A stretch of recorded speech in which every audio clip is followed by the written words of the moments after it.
Viewers, welcome to Kaushik স্যারের class. আজকের ভিডিওটা মাধ্যমিক পাস যারা করেছেন তাদের জন্য আজকের ভিডিও ভীষণভাবে গুরুত্বপূর্ণ। সেন্ট্রাল গভর্নমেন্টের চাকরি, পোস্ট অফিসে পোস্ট হচ্ছে গ্রামীণ ডাক সেবক। খুব ভালো করে আজকের ভিডিও প্রথম থেকে শেষ অবধি শুনবেন। অ্যাপ্লিকেশন স্টার্ট হয়ে গেছে, কতদিন অবধি অ্যাপ্লিকেশন চলবে, কত টাকা স্যালারি, এর থেকে পদোন্নতি কি হতে পারে, কি করতে হবে, শুধুমাত্র পরীক্ষার কোনো ব্যাপার নেই, শুধুমাত্র নাম্বারের বেসিসে চাকরি। খুব ভালো করে এই 10 মিনিটের ভিডিওতে বলবো, একদম A to Z ভালো করে শুনবেন। তার আগে দু একটা কথা বলে শুরু করব। আমি ডক্টর কৌশিক কুণ্ডু, আপনাদের সামনে কৌশিক স্যারের চ্যানেল ক্লাসে আজকে একবার যারা প্রথমবার ইউটিউবে আমাকে দেখছেন অবশ্যই চ্যানেলকে সাবস্ক্রাইব করবেন এবং পাশে থাকা বেল আইকন ক্লিক করবেন নতুন ভিডিও তাড়াতাড়ি পাওয়ার জন্য। যদি ভিডিও ভালো লেগে থাকে অবশ্যই লাইক দেবেন আমাকে উৎসাহিত করার জন্য, এবং কি ভিডিও আর চান আমাকে ডেসক্রিপশন বক্সে দেখে আপনি কমেন্ট বক্সে লিখে পাঠান। তো কথা না বাড়িয়ে চলে আসছি আজকের ভিডিওর মূল পর্বে, যে পোস্ট অফিসের গ্রামীণ ডাক সেবকের রিকোয়ারমেন্ট 2025। প্রথম কথাই বলি, অ্যাপ্লিকেশন স্টার্ট হয়ে গেছে। অ্যাপ্লিকেশন শুরু হয়ে গেছে হচ্ছে 10/2/2025 থেকে এবং চলবে 3/3/2025 অবধি, মানে এখনো হাতে অনেকটা সময় রয়েছে। এবং সবচেয়ে বড় কথা কি, যদি ফর্ম ফিল আপ করতে গিয়ে কোনো রকম ভুলভ্রান্তি হয়ে থাকে তাহলে 6/3/2025 থেকে 8/3/2025 অবধি পোস্ট অফিস আপনাকে কিন্তু টাইম দিচ্ছে।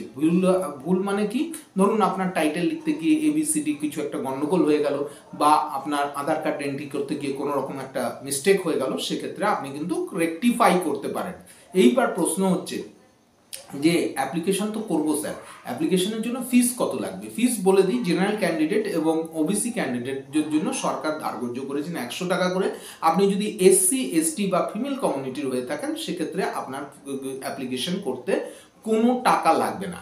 বয়স কত হবে? বয়স হতে হবে হচ্ছে জেনারেল ক্যান্ডিডেটদের জন্য 18 থেকে 40 বছর বয়স অবধি। খুব ভালো করে শুনবেন, 18 থেকে 40 বছর। আপনি যদি OBC ক্যান্ডিডেট হন সেক্ষেত্রে 3 বছরের ছাড়, মানে 18 থেকে 43। SC ST হলে আপনি 18 থেকে 45 মানে 5 বছরের ছাড় পেয়ে যাবেন। বোঝা যাচ্ছে? এরপর প্রশ্ন হচ্ছে যে স্যার ছাড় তো পেলাম, এইবার কোয়ালিফিকেশন কি লাগবে? কোয়ালিফিকেশন শুধুমাত্র আপনার লাগবে হচ্ছে মাধ্যমিক পাস করতে হবে। এইবার মাথায় রাখবেন, মাধ্যমিক পাসটা হচ্ছে ভীষণভাবে গুরুত্বপূর্ণ এই ব্যাপারের জন্য।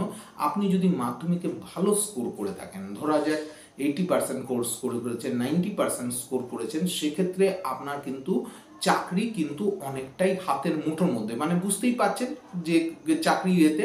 এবং সবচেয়ে বড় কথা কি, যে ভ্যাকান্সি কত আছে। ভ্যাকান্সি টোটাল ইন্ডিয়াতে যে পোস্ট অফিসের যে গ্রামীণ ডাক সেবকের পরিষেবার জন্য যে ভ্যাকান্সি আউট হয়েছে সেটা হচ্ছে 21,413টা, এবং ওয়েস্ট বেঙ্গলের জন্য রয়েছে 923টা ভ্যাকান্সি। এইবার অনেকেরই মাথায় আসছে যে স্যার আমি যদি 70% পেয়ে থাকি, 65% পেয়ে থাকি, তাহলে কি আমি অ্যাপ্লাই করে আমার কি কোনো লাভ হবে না? না, অবশ্যই অ্যাপ্লাই করবেন। আমি একটা কথা আপনাদের বলছি, আপনি যদি SC ST হয়ে থাকেন, আপনি যদি জেনারেল হয়ে থাকেন, অবশ্যই অ্যাপ্লাই করবেন। যে আপনারা প্রত্যেকটা মানে এই গ্রামীণ ডাক সেবকের অ্যাডভার্টাইজমেন্টে যান, পুরোটা দেখুন, দেখার পর যে জোনে কম আছে সেই জোনে অ্যাপ্লাই করুন। কেন বলছি, একটা জিনিস আপনাদের আর একটা ইনফরমেশন দিয়ে দিই, কোথা থেকে অ্যাপ্লাই করবেন। অ্যাপ্লাই করবেন অনলাইনে, অ্যাপ্লাই করতে হবে GDS বা পোস্ট অফিসের যে ওয়েবসাইট আছে সেখানে অ্যাপ্লিকেশন ফর্ম রয়েছে, সেখান থেকে অ্যাপ্লাই করবেন। দেখুন, সত্যি কথা বলতে আমরা জানি যে জোনে বেশি সংখ্যক সিট থাকে সেই জোনে অ্যাপ্লাই করলে সিলেকশনের সুবিধা বেশি থাকে। কিন্তু অধিকাংশ লোকই কী করে, যারা বেশি নাম্বার পেয়েছেন, ধরুন 90%, 80% বা আরও বেশি পেয়েছেন, তারা ওই জোনটাকে হিট করবে।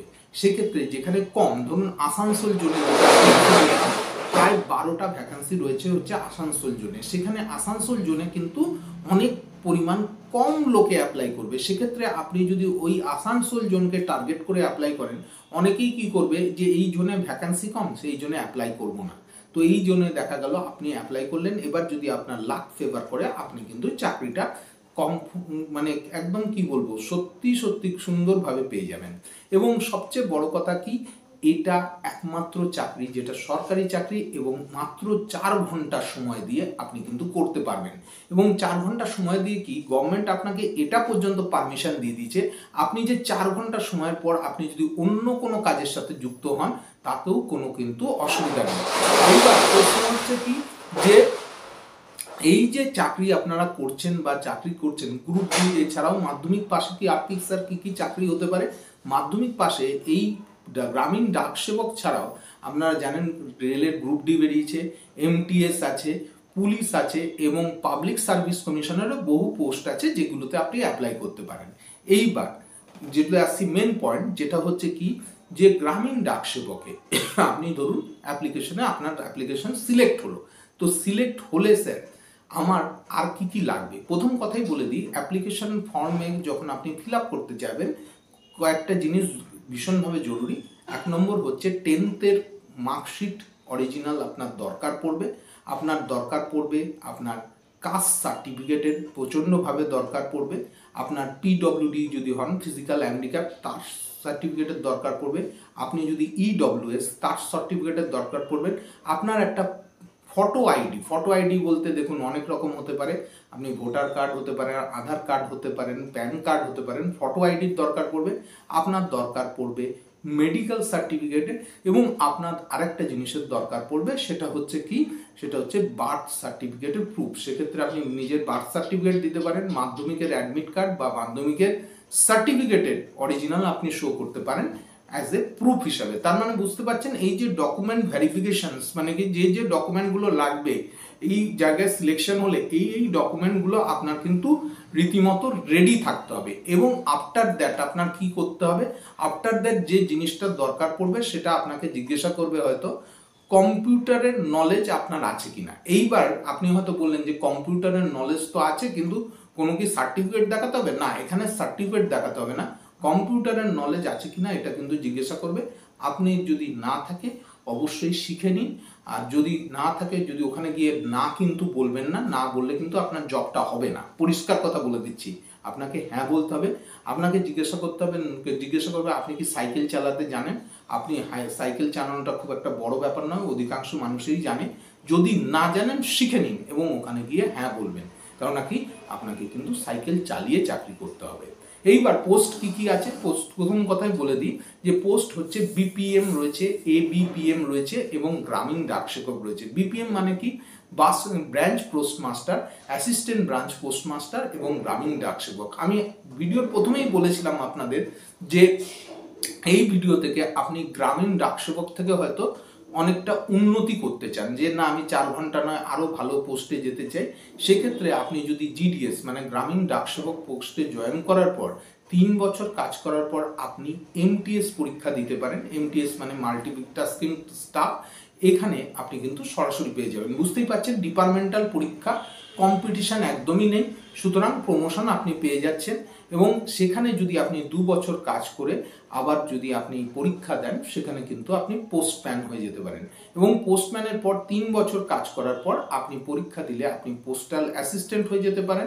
পোস্টাল অ্যাসিস্ট্যান্ট হিসেবে যদি আপনি 8 বছর কাজ করেন, আপনি ডাইরেক্ট পরীক্ষা দিলে আপনি ইন্সপেক্টর হয়ে যেতে পারেন। এবং ইন্সপেক্টরের স্যালারি কিন্তু 80,000-এর আশেপাশে। বুঝতেই পারছেন একটা বিরাট অ্যামাউন্টের স্যালারি।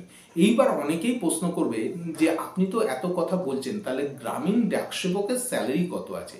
গ্রামীণ ডাক সেবকের স্যালারি হচ্ছে 10K থেকে 25K অবধি স্যালারি হয়। এটা শুধু গ্রামীণ ডাক সেবক নয়, অ্যাসিস্ট্যান্ট ব্রাঞ্চ পোস্টমাস্টারেরও কিন্তু সেম স্যালারি আছে। এইবার আপনাদের অনেকেরই মনে হতে পারেন যে স্যালারি 10,000 থেকে 25 কেন, এত কম কেন? মাত্র বলেই দিয়েছি 4 ঘন্টার চাকরি। এবং আপনি যদি মোটামুটি ধরে রাখুন, আপনি যদি বিপিএম মানে হচ্ছে ব্রাঞ্চ পোস্টমাস্টার হয়ে থাকেন, সেক্ষেত্রে 12 থেকে 29,000 টাকা হচ্ছে স্যালারি হয়ে থাকে। এইবার আপনাকে মনে রাখতে হবে যে আমি যদি স্যার এমটিএস বা অন্য কিছু পোস্টের জন্য পড়তে শুরু করি, কি করবেন? যখনই গ্রামীণ ডাক সেবক আপনি সিলেকশন হয়ে গেলেন, এমটিএস পোস্টের জন্য আপনি জিকে, ম্যাথ, রিজনিং এবং ইংলিশ এই 4টে পেপার কিন্তু খুব ভালো করে রেডি করতে থাকবেন। এবং যখনই এর পরীক্ষা হবে, মানে আপনার 3 বছর এক্সপিরিয়েন্স হয়ে যাওয়ার পরেই আপনি পরীক্ষায় বসবেন এবং কনফার্ম একদম 100% আপনি এমটিএস পোস্টে কিন্তু চলে যাবেন। কেমন লাগলো আজকের ভিডিও? যারা এই মাধ্যমিক পাশ করে বসে আছেন, ভাবছেন কি করবেন, আর বেশি পড়াশোনা করেননি, কি বয়স চলে যাচ্ছে, অবশ্যই এই পরীক্ষায় কিন্তু অ্যাপ্লাই করুন। পরীক্ষা দিতে হচ্ছে না, শুধুমাত্র নাম্বারের বেসিসে চাকরি হচ্ছে, এরকম সুযোগ কি বারবার আসে বলুন? সুতরাং কথা না বাড়িয়ে ভিডিও পুরো দেখে অ্যাপ্লাই করতে থাকুন। কেমন লাগলো আজকের ভিডিও অবশ্যই আমাকে কমেন্ট বক্সে লিখে পাঠান। দেখা হচ্ছে পরবর্তী আর একটা ইন্টারেস্টিং ভিডিওতে। খুব ভালো থাকবেন। আজকে আসি তাহলে, নমস্কার।